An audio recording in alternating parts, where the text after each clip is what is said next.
Une nouvelle semaine et une nouvelle session d'information sur vos antennes de Congo France Télévisions. Mesdames et messieurs, bonsoir et bienvenue. Les épreuves préliminaires de l'Exeta édition 2021-2022 s'est clôturée ce lundi 30 mai sur toute l'étendue du territoire national. Le mouvement citoyen se mobilise ce lundi 30 mai pour protester contre les tueries à Béni. Mesdames et messieurs, bonsoir et bienvenue dans ce journal.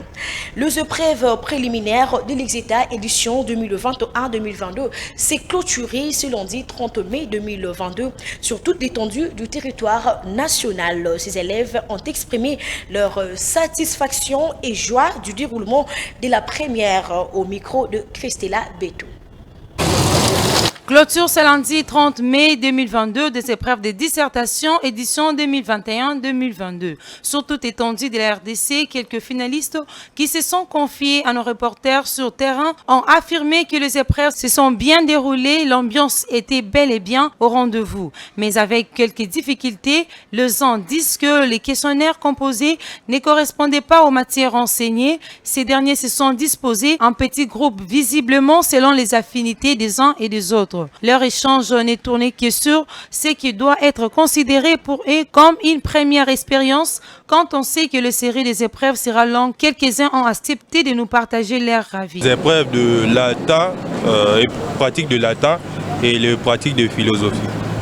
Ça s'est bien passé, il y avait de la peur comme tout le monde pourrait s'en douter. Mais Dieu a fait grâce et avec ce que nous avons eu à travailler déjà, on s'était préparé à ces épreuves et tout s'est bien passé par la grâce de Dieu. Notons que les finalistes déplorent le mauvais comportement de leurs collègues après les épreuves. Ils demandent l'abstinence et la maîtrise de soi car la prochaine étape la plus difficile est pour bientôt. Parlons sécurité dans ces journaux, dans une communication officielle à l'attention de la population du Nord Kivu. Le gouverneur de cette province a demandé à chacun d'ouvrir l'œil et loin pour dénoncer toute présence suspecte auprès de FARDC, de la police ou de services spécialisés. Propos recueillis par Dalia Abelema. Le gouverneur militaire de la province du Nord Kivu et commandant des opérations se félicite de l'élan patriotique et de solidarité de l'ensemble de la population de sa juridiction, ainsi que du soutien et de l'effort de guerre consenti par cette même population à l'égard des forces armées de la République démocratique du Congo pendant ces moments de guerre contre les ennemis de la paix. Tout en remerciant la population pour tous les appuis et les gestes de solidarité accordés aux forces de sécurité et de défense, le gouverneur militaire de la province du Nord Kivu appelle tout le monde à la retenue, à la vigilance, tous azimuts, et à faire totalement confiance en son armée déterminée à défendre les frontières et l'intégrité du territoire national jusqu'au sacrifice suprême. Les forces armées de la République démocratique du Congo rassurent la population qu'aucun millimètre du territoire de la RDC ne restera entre les mains de qui que ce soit. Toutefois, depuis un certain temps, il s'observe dans les réseaux sociaux des appels à la violence et à la vengeance, des messages de règlement des comptes intercommunautaires et d'appels aux jeunes de se prendre en charge et de se constituer en groupe d'autodéfense pour faire face à la grave situation sécuritaire qui sévit actuellement. Face à cette situation qui risque de mettre la jeunesse en danger, d'envenimer les relations entre les paisibles populations et de compromettre dangereusement la cohabitation pacifique entre les communautés habituées au vivre ensemble au Nord Kivu en général et dans la ville de Goma en particulier, le gouverneur militaire de la province du Nord Kivu appelle la population au calme, à ne pas céder à la panique et à la provocation, à ne prendre aucune initiative allant dans ce sens et à s'abstenir de se substituer aux forces de défense et de sécurité.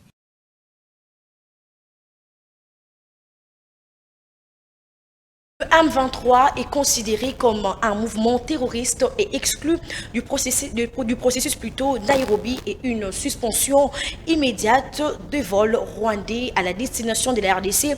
Ce sont là les décisions prises lors du Conseil supérieur de la Défense tenu à Kinshasa le vendredi dernier. Écoutez les détails du ministre Patrick Mouyaya au micro de Congo France Télévisions. Le M23 est considéré comme un mouvement terroriste. Il sera désormais traité comme tel et de ces faits, il est exclu du processus des discussions de Nairobi. 2.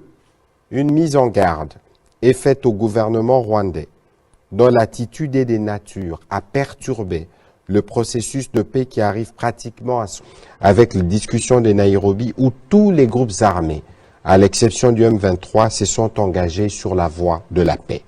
3.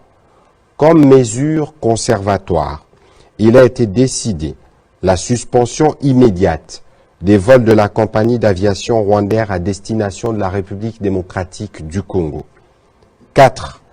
Il a été également décidé de la convocation de l'ambassade créditée en République démocratique du Congo pour lui notifier la désapprobation totale du gouvernement congolais. Le président du Sénat, Bahati Lukwebo, a été menacé ce 29 mai à Kinshasa lors de la plénière compte tenu du déroulement de vote pour poste du juge à la Cour constitutionnelle. Claudiane Liboula a fait son commentaire. Le sénateur Bahati Lukwebo a été menacé par les députés. Il est sauvé par sa garde qui s'est littéralement battu avec les parlementaires. Pour motif, voyant que plus de 90% des sénateurs Manza, candidat juge, et contre le candidat de l'AFDC, Bahati a brutalement clôturé la première après avoir dit « le complot est total ». 9 mois après sa naissance, le parti politique Alliance des Congolais progressistes, ACP en sigle, s'est décidé de sortir officiellement ce samedi 28 mai 2022 au stade de martyrs de la Pentecôte. Reportage signé Dalia Abelema. C'était à l'enceinte du stade des martyrs de la Pentecôte le samedi 28 mai 2022 que les partis des masses, l'Alliance des Congolais progressistes ACP en sigle, a fait sa sortie officielle. En présence des milliers de militants venus de 4 coins et recoins de la capitale, membres de la formation de l'Union sacrée ont pris d'assaut du stade des martyrs pour participer à ces grands événements du siècle, tous vêtus en blanc. Au regard de cette forte mobilisation historique, nombreux sont les Quinois qui n'en revenaient pas dans une ville où trônent plus de 500 partis politiques après 9 mois de naissance. À cette occasion, le numéro 1 de la ville de Kinshasa, Jean-Tini Ngobila Mbaka, qui en est son autorité morale, a réaffirmé son soutien à la candidature du président Félix-Antoine Tshisekedi Tshilombo aux législatures de 2023. Abandonnés à leur triste sort depuis les années, les habitants du quartier Binza Djilo, précisément à Ngalima, ont été visités par le président de la 3e voie et politique vice-président national du parti Mbosso Kodia, Nicolas Mbosso, le samedi 28 mai 2022. Reportage de Noëlla Balumbi.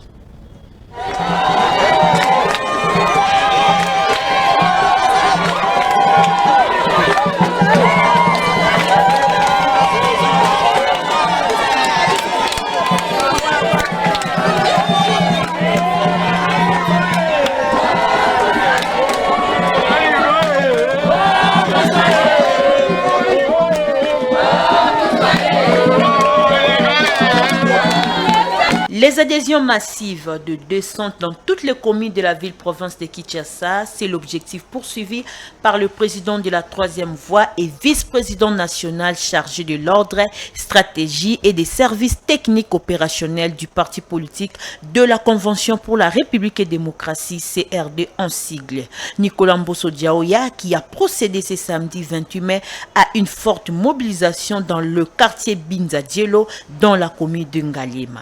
Devant Devant la foule immense des militants et quelques autorités de la place, Nicolas Mbosso a exhorté ses compatriotes à soutenir l'autorité morale, l'honorable Christophe Mbosso Kodiapwanga, afin de donner au chef de l'État une majorité écrasante lors des élections de 2023. Nicolas Mbosso a eu les mots justes pour sensibiliser les militants à aimer ces pays pour le bien-être de tout le monde. Les partis chers à l'honorable Mbosso Kodia, à travers son vice-président Nicolas Mbosso, ainsi que son interfédérale Madame Laurie Eiguette, s'activent déjà pour le grand jour d'apporter les nécessaires pour cette population qui sont bitées de plusieurs problèmes tels que érosion, absence d'eau et électricité et tant d'autres.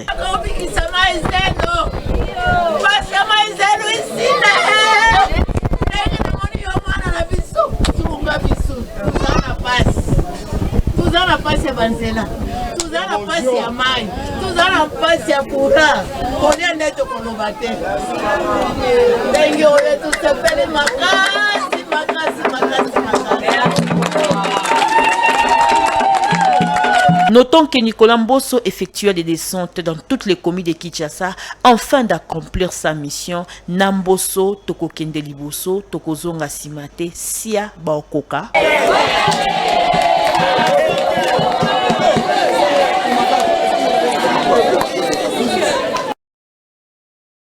Comme je l'ai dit au sommaire, plusieurs mouvements citoyens se mobilisent ce lundi 30 mai 2022 à Kinshasa pour protester contre l'agression rwandaise sur les sols congolais. Reportage de Nestor Foulouma et Pichou Mayimbi. Suivez.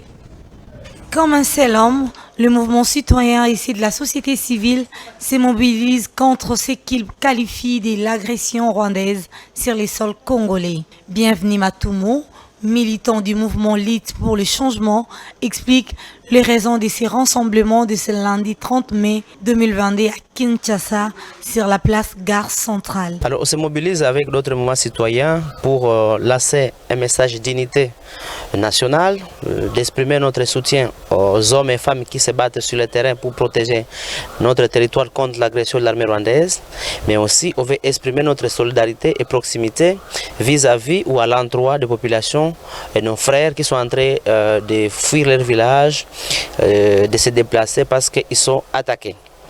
Et aussi c'est demander au gouvernement congolais de prendre des mesures courageuses pour fermer l'ambassade du Rwanda et par conséquent il faut rompre les rapports diplomatiques avec le Rwanda en expulsant bien évidemment l'ambassadeur négationniste Vesa Karega. Pour eux donc, les mesures prises par le gouvernement ne sont pas complètes. Les dirigeants congolais devront encore aller plus loin. Lançons un message à la prise de conscience, puisque si aujourd'hui l'Est est attaqué, l'ennemi ne s'arrêtera pas à l'Est, il va tenter de foncer pour arriver peut-être à Kinshasa. Et lorsque Kinshasa sera attaqué, ça sera le désastre. Or, nous n'avions que les Congo et nous devons indubitablement les défendre, peu importe les prix à payer. Dans les prochains jours, ces organisateurs issus de la société civile de tous bords annoncent plusieurs autres actions et invitent les Congolais à s'y joindre.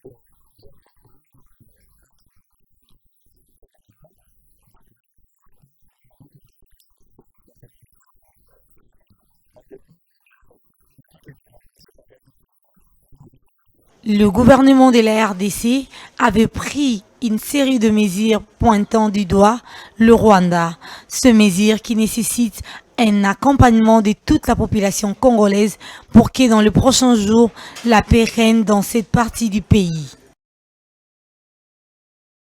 Horizon 2023, une plateforme politique et électorale, membre de l'Union sacrée, a organisé un meeting populaire ce samedi dernier au stade Vélodrome de Kinshasa devant le cadre de plusieurs partis politiques et ses militants. Suivez ces reportages de Lydie Bibomba. Bien qu'improvisé, on peut dire que cet événement de haute facture de la mégastructure Horizon 2023, argumenté par Félix Oazekwa, a été triomphé dans toute sa totalité. Devant une foule aussi immense, venue de tous les 4 coins et recoins de la RDC, nous citons les staffs de Horizon 2023, les représentants de plusieurs partis politiques, les militants et les associations, sans oublier les membres de la maison civile qui étaient aussi de la partie. Dadi Chiswaka, coordonnateur national de Horizon 2023, explique brièvement l'objectif de cette rencontre qui n'est rien d'autre qu'apporter un soutien au chef de l'État Félix Antoine Tshisekedi, au FARDC et à la police nationale congolaise, mais aussi à nos compatriotes du Nord Kivu et Ituri. C'était d'apporter notre soutien au commandant suprême des FARDC, de la police nationale, ainsi que des différents services de sécurité de notre pays. C'était pour apporter notre indéfectible soutien moral à nos compatriotes du Nord Kivu, de l'Ituri, en particulier et en général, de l'unité en tant que peuple de la République démocratique du Congo. L'occasion faisant les larrons, il en a profité pour appeler toute la population congolaise et les politiciens à s'unir tous derrière les chefs de l'État en lançant officiellement une opération tous derrière Fachi, un slogan cher à la plateforme Horizon 2023. Tout cela dans le but d'accompagner les chefs de l'État pour la fin de ce quinquennat actuel et lui offrir une majorité homogène à la prochaine mandature. Pour conclure, Horizon 2023 souligne que le pays ne sera jamais divisé, étant donné que toute la population soutient les FARDC, la police nationale congolaise ainsi que nos compatriotes vivant dans l'est du pays. Suivons ce journal avec cet élément, les conseillers principaux du chef de l'État en charge des infrastructures, David Moukeba, en séjour à Bunia, a visité plusieurs projets en cours d'exécution financés par le gouvernement congolais. C'est entre autres des travaux de construction des bâtiments modernes pour l'université de Bunia le dimanche 29 mai dernier. Suivez. Reçu par le gouverneur militaire de l'Ituri, le conseiller principal du chef de l'État en charge des infrastructures, David Moukeba, s'est dû flatter le travail abattu par l'administration militaire pour restaurer la paix et poser les jalons de développement en Ituri. Nous avons eu des échanges très fructueux avec Monsieur le gouverneur qui a véritablement marqué notre conscience. Aussitôt, David Moukeba, en tête d'une forte délégation, est allé visiter les travaux de construction de bâtiments modernes pour l'université de Bunia. Les recteurs de l'université publique et le chef coutumier de Tchéré saluent la détermination du président Félix Antoine Tshisekedi Tshilombo pour ce projet. La promesse qu'il avait faite à la jeunesse iturienne, ça se réalise et il tient que les travaux puissent bien se dérouler. Le conseil a également visité l'usine de concassage et de production de bitume de l'entreprise Africas. Question de se rassurer de la capacité de cette entreprise à moderniser la ville de Bunia. Ici, l'impression est bonne. Les travaux sur différentes rues de Bunia exécutés par Safricas et Mogabaon n'ont pas été du reste. Ensuite, la visite de la RN27 qui mène jusqu'à la frontière avec l'Ouganda. Travaux en terre bâtie exécutés par l'entreprise Maïcha Niamungu. Nous sommes très heureux parce que la présidence vient de visiter l'état de la route et Maïcha Niamungu sollicite le président de l'État de nous procéder cette route pour que nous puissions les goudronner. Les routes en Ituri étant parmi les priorités du président de la République, la vision est de promouvoir les entreprises locales pour exécuter ces travaux, a dit David Moukeba. C'est ici pour nous l'occasion de signaler la volonté du chef de l'État qui essaie de pouvoir créer des millionnaires congolais par l'entrepreneuriat, n'est-ce pas? Et c'est ici pour nous l'occasion de pouvoir féliciter l'entreprise Maïcha qui a un tronçon sur la RN27 et l'autre entreprise ici orientale, et qui aujourd'hui nous font la demande de pouvoir prendre en charge non seulement l'entretien et la construction en terre battue, mais plutôt l'asphaltage de la route. La délégation s'est imprégnée également de la finalisation des travaux de Une forte détermination des forces armées congolaises face à la menace M23 et ADF venu de Lubumbashi pour Goma. Le chef d'état-major général de FARDC de cette partie du pays, le général Mbala Moussensé Célestin, a exhorté ce dernier à bien faire leur travail pour vaincre l'adversaire. Reportage de la presse militaire.